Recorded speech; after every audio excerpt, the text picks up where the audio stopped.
ক্ষমা নয়, বলেছেন প্রধানমন্ত্রী। ভিসা নীতি যার যার দেশের নিজস্ব বিষয়, বলেছেন নাসিম। খালেদা জিয়াকে বিদেশে যেতে না দিলে পরিণতি ভালো হবে না, বলেছেন মির্জা ফখরুল। খালেদা জিয়া ইস্যুতে সরকার আইনের কোনো ভুল ব্যাখ্যা দিচ্ছে না, বলেছেন তথ্যমন্ত্রী। এতক্ষণ শুনলেন সংবাদ শিরোনাম, এখন শুনবেন বিস্তারিত। আন্দোলনের নামে অগ্নিসন্ত্রাস হলে ক্ষমা নয়, বলেছেন প্রধানমন্ত্রী শেখ হাসিনা। প্রধানমন্ত্রী শেখ হাসিনা বলেছেন, আন্দোলনের নামে আগামী জাতীয় নির্বাচনের আগে ২০১৩ থেকে ১৪ সালের মতো অগ্নিসন্ত্রাস এবং অমানবিক নৃশংস ঘটনা ঘটলে আর কোনো সহনশীলতা দেখানো হবে না।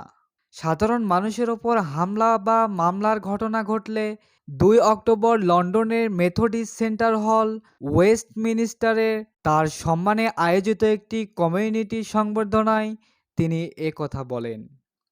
খালেদা জিয়ার বিদেশে চিকিৎসার প্রসঙ্গে শেখ হাসিনা বলেন, বাংলাদেশের সবচেয়ে দামি হাসপাতাল থেকে চিকিৎসা নিচ্ছে, আর রোজই শুনি এই মরে এই মরে, এই যায়। তো বয়স তো ৮০-র ওপরে, এমনিই তো মৃত্যুর সময় হয়ে গেছে, তার মধ্যে অসুস্থ, তো এখানে এত কান্নাকাটি করে তো লাভ নাই। খালেদা জিয়াকে চিকিৎসার জন্য বিদেশে পাঠানোর ক্ষেত্রে তার কিছুই করার নেই উল্লেখ করে প্রধানমন্ত্রী বলেন, তিনি আইন অনুযায়ী যা করতে পারেন তাই করেছেন। অনেকেই এখন যুক্তি দিচ্ছেন, আইন নিজের গতিতে চললেও খালেদা জিয়ার প্রতি আমি বেশি সহানুভূতি দেখাতে পারি। ১৫ই আগস্ট ১৯৭৫ সালের হত্যাকাণ্ড, ২১শে আগস্ট ২০০৪ গ্রেনেড হামলায় শেখ রেহানার বাড়িটিকে একটি পুলিশ ফাঁড়িতে পরিণত করা, যা তিনি জাতির পিতার পরিবারের সদস্যদের নিরাপত্তা দেওয়ার জন্য প্রণীত আইনের অধীনে পেয়েছিলেন এবং বিএনপি সরকারের লঙ্ঘনের ঘটনা উল্লেখ করেন।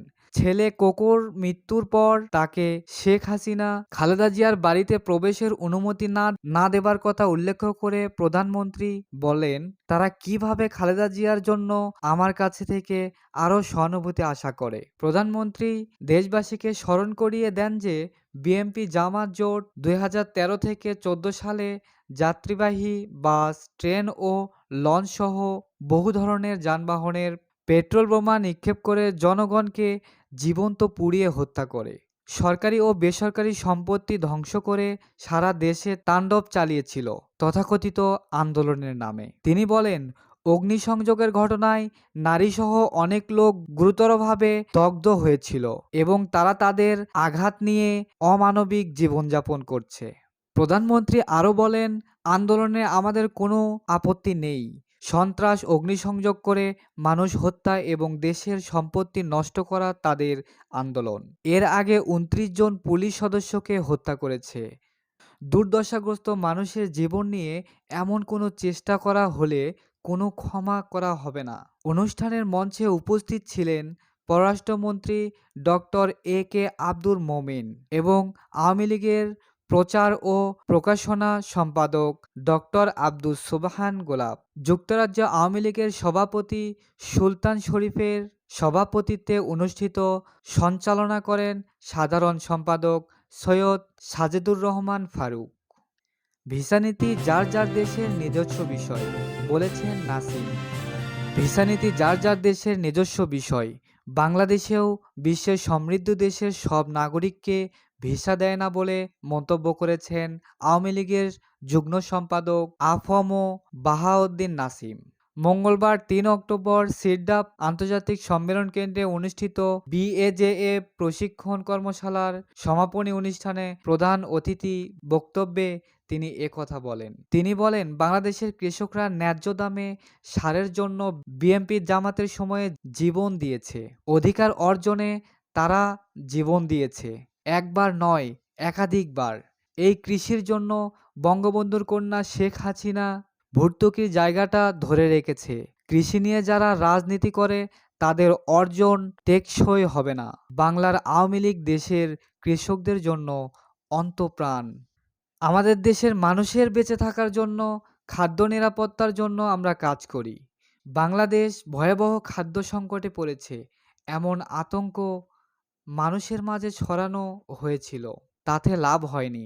বাংলাদেশ খাদ্য সংকটে পড়বে না।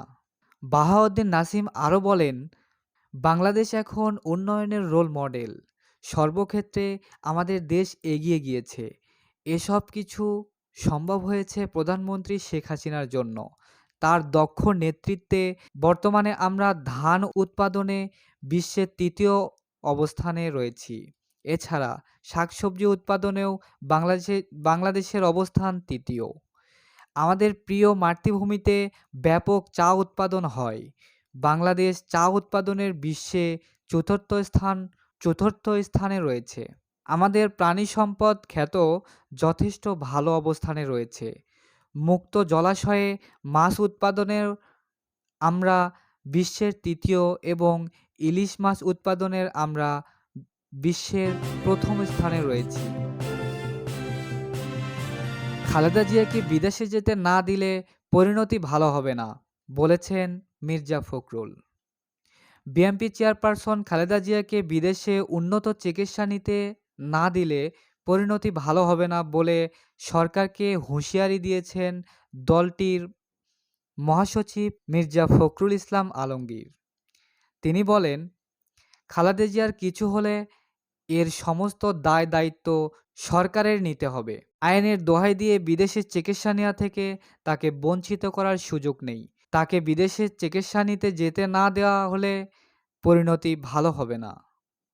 মঙ্গলবার ৩ অক্টোবর বিকেলে বিএনপি চেয়ারপারসন গুলশান কার্যালয়ের আয়োজিত এক জরুরি সংবাদ সম্মেলনে মির্জা ফখরুল এসব কথা বলেন। লিখিত বক্তব্যে ফখরুল বলেন, সরকারের আইনমন্ত্রী ফৌজদারি কার্যবিধির ৪০১ ধারার দোহাই দিয়ে বললেন, বিদেশে বেগম খালেদা জিয়ার চিকিৎসার জন্য অনুমতি দেওয়ার সুযোগ আইনে নাই। যদিও সিনিয়র আইনজীবীরা ইতোমধ্যেই বলেছেন, সরকার চাইলে বিদেশে চিকিৎসার সুযোগ দিতে আইনে কোনো বাধাই নেই। খালেদা জিয়াকে নিয়ে লন্ডনে প্রধানমন্ত্রী শেখ হাসিনার দেয়া এক বক্তব্যে নিন্দা জানিয়ে তিনি বলেন, যে ভাষায় তিনি গতকাল কথা বলেছেন এর নিন্দা জানানোর ভাষা নেই। প্রধানমন্ত্রীর কথায় প্রমাণ হয় দেশে তিনি যা চান তাই হয়। তিনি আরও বলেন, 1-11 সরকারের সময়ে জরুরি আইনের মধ্যেও শেখ হাসিনা একজন ওয়ারেন্টের আসামি হয়েও বিদেশে চিকিৎসা নিয়েছিলেন। এখন তারা খালেদা জিয়ার বিষয়ে আইনের ভুল ব্যাখ্যা করছে। খালেদা জিয়াকে জেলে রেখে বা অসুস্থ রেখে কোনো শর্তে বিএনপি আগামী নির্বাচনে যাবে কিনা এমন প্রশ্নের জবাবে বিএনপির মহাসচিব বলেন, পরিষ্কার কথা, শেখ হাসিনাকে ক্ষমতায় রেখে বিএনপি কোনো নির্বাচনে যাবে না। শর্ত বা আপোষের প্রশ্নই আসে না। খালেদা জিয়া ইস্যুতে সরকার আইনের কোনো ভুল ব্যাখ্যা দিচ্ছে না, বলেছেন তথ্যমন্ত্রী। বিএনপি চেয়ারপারসন বেগম খালেদা জিয়াকে বিদেশে নিয়ে যাওয়ার আবেদন ইস্যুতে সরকার আইনের কোনো ভুল ব্যাখ্যা দিচ্ছে না বলে দাবি করেছেন তথ্য ও সম্প্রচারমন্ত্রী এবং আওয়ামী লীগের যুগ্ম সাধারণ সম্পাদক ডক্টর হাসান মাহমুদ। মঙ্গলবার ৩ অক্টোবর দুপুরে তথ্য সম্প্রচার মন্ত্রণালয়ের সভাকক্ষে কেবল অপারেটর্স অ্যাসোসিয়েশন অব বাংলাদেশ কোয়াব প্রতিনিধি দলের সঙ্গে বৈঠক শেষে সাংবাদিকদের এক প্রশ্নের জবাবে তিনি একথা জানান। বিএনপি বলছে সরকার আইনের ভুল ব্যাখ্যা দিচ্ছে। বিএনপি বলছে সরকার আইনের ভুল ব্যাখ্যা দিয়ে খালেদা জিয়াকে বিদেশে পাঠাচ্ছে না। এ বিষয়টি আপনি কিভাবে দেখছেন? এমন প্রশ্নের জবাবে মন্ত্রী বলেন, সরকার আইনের কোনো ভুল ব্যাখ্যা দিচ্ছে না। যদি তারা মনে করে সরকার আইনের ভুল ব্যাখ্যা দিয়ে থাকে তাহলে তারা তো আদালতে যেতে পারে, আদালতের কাছে প্রশ্ন করতে পারে, আর আদালত সেটি পরিষ্কার করবে। তিনি আরও বলেন, বেগম খালেদা জিয়া একজন শাস্তিপ্রাপ্ত আসামি। মামলাগুলো উচ্চ আদালতে বিচারাধীন আছে। সেক্ষেত্রে তারা তো আদালতে গিয়ে ব্যাখ্যা চাইতেই পারে।